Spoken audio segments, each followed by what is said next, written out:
this video, I'm going to be ranking every single Tuesday hero card from worst all the way to best in NBA 2K23 My Team for the new Dark Matter Chet lock-in. So all of the cards that lock in for Chet, I'll be ranking them from worst all the way to best, including the new lock-in Dark Matter Chet. So at number 12 is going to be the Galaxyable DeMarcus Cousins. So just to clarify, I won't be counting cards like MJ, Yao Ming, Jokic. Only going to be hero cards that dropped on Tuesday and do lock in for the hero Dark Matter Chet Holmgren. So at number 12, I should say, is going to be the Galaxyable Boogie Cousins, a center power forward, 6'10" with a 7'5" wingspan. And to be the worst card in the set is really not that bad with DeMarcus Cousins. Like, he's a very solid power forward. He's good offensively, has a decent jump shot, pretty good dribble sigs, all around stats and badges are very solid. So I mean, Boogie Cousins isn't that bad to be at number 12. I just do think there's going to be 11 cards that are slightly better. At the number 11 spot, I do have the Dark Matter Paul George. Even though he doesn't have the best jump shot or dribble sigs, he's still going to be an elite level defender.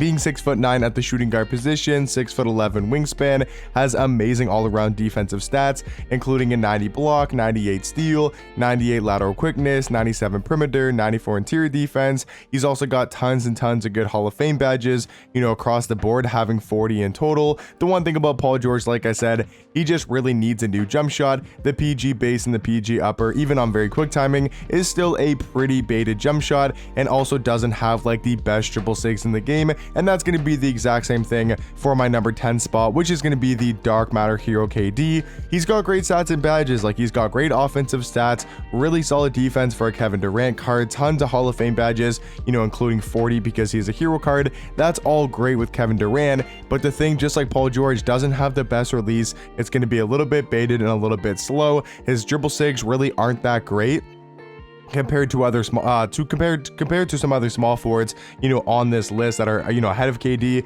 I do think there's a lot better small forwards better than him even in this hero lock-in set, but I think KD can still be a fun card to use and is still not a bad card. I just think there's going to be 9 guys slightly better. At the number 9 spot, I got Tony Kukoc. I know it sounds crazy to say, but I think he's very similar to a card like Kevin Durant. Like, if we quickly compare the cards, you're going to notice there's really not that big of a difference when it comes to the stats and the badges. Yes, he does have, 15 extra Hoff badges because he has a Dark Matter, and his stats are going to be slightly better, but not a crazy big difference. But the biggest difference is when you go to the animation screen, Tony Kukoc has the Garland size up and the Trae Young escape, which is way better than the KD size up and the KD escape. So he's got way better dribble sigs than Kevin Durant, and he also does have a better jump shot. He's got a better fade. I mean, the jump shot isn't by like a crazy difference because I'm not the biggest fan of Kukoc's release, but I think animations wise, he is definitely better than a card like Kevin Durant. I don't think it's a crazy difference between the two small forward cards, but I do have Tony Kukoc as the 9th best card in the Chet Holmgren lock-in set. At the number 8 spot is going to be Sabonis. I know a lot of people will probably have him higher in this ranking. I'm just not the biggest fan of his jump shot. Like, I know he's a 7'3" center. He's got a 7'6" wingspan. He's going to be one of those giants in my team, and that's going to be super nice to have, on your squad. It's just, I don't know, his jump shot for me is so hard to agree with. Like, I just feel like his release is way too slow. If he had a faster jump shot or an easier jump shot to green, he'd probably be somewhere in the top 5, but I do have him at number 8. At the number 7 spot is going to be the Dark Matter Joel Embiid. I like how he can play center, but mainly can play power forward, 7 foot with a 7'5" wingspan. Still going to be an elite all-around defender, 98 block, 97 steal, 95 perimeter, 98 interior defense. He's a super athletic card. He's got great all-around stats and badges, like every single Hall of Fame defensive badge in the game. I mean, they gave Joel Embiid some amazing Hall of Fame shooting badges like Agent 3, Catch and Shoot, Claymore, Corner Specialist, Deadeye, Guard Up, Limitless Range. Take a look at his jump shot. And that's probably the biggest flaw about this card. Very similar to like a Paul George, a Kevin Durant. Just doesn't have the best jump shot in the world.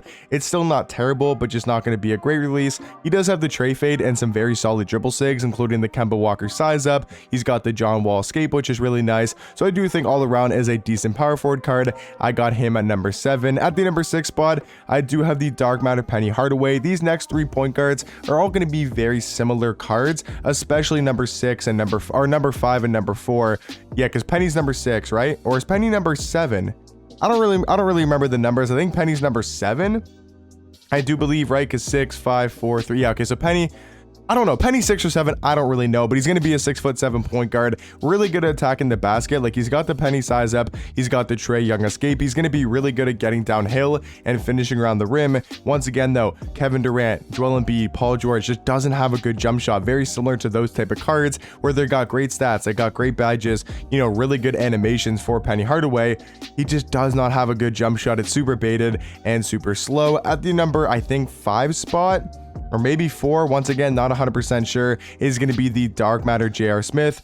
I do think Manu Ginobili is slightly better, and he's going to be here at number 4. So yeah, I got number 4 is going to be Manu Ginobili, number 5 is going to be J.R. Smith. I think they're very similar point guards, that they're great on the offensive end. Like, J.R. Smith's got every single Hall of Fame shooting badge, he's got pretty much perfect stats and badges. His jump shot is not terrible, even though it's his own base and his own upper. I think it's a tad bit slow, but it's not a bad release. And then he does have the D-Mid size up in the Trae Young escape, so he's got elite level dribble sigs, and that's why I think he's better than a card like Penny, because he's got so much better of a jump shot compared to Penny Hardaway. And then his dribble sigs, I think, are slightly better. He moves a little bit quicker in game, but the thing about Manu Ginobili compared to J.R. Smith is I think Manu Ginobili just has slightly better of a jump shot and also a little bit better movement on the court with this defensive size up compared to the D-Mitch size up, but really not that big of a difference. I think J.R. Smith and Manu Ginobili basically going to be the same cards in game. And then at the number 3 spot, I think number 3 and number 2 once again are very similar.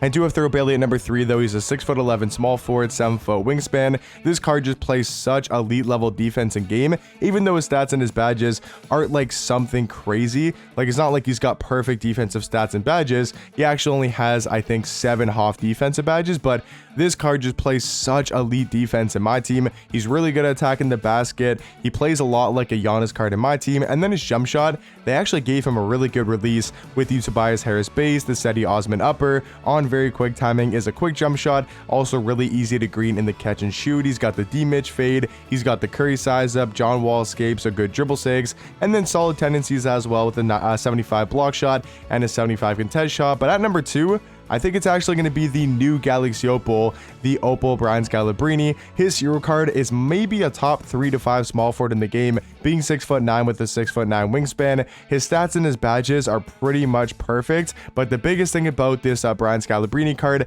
has to be his animations. He's got the best dribble sigs in the game for a 6'9" small forward. Steve Francis size up, Trae Young escape, Dame behind the back. He's got the quick drops off one, he's got the front clutches, he's got the exact same jump shot as Jonathan Bender with the Montrezl Harrell base, which Bender has, and then also the Trae Young upper, which also Bender has on very quick timing.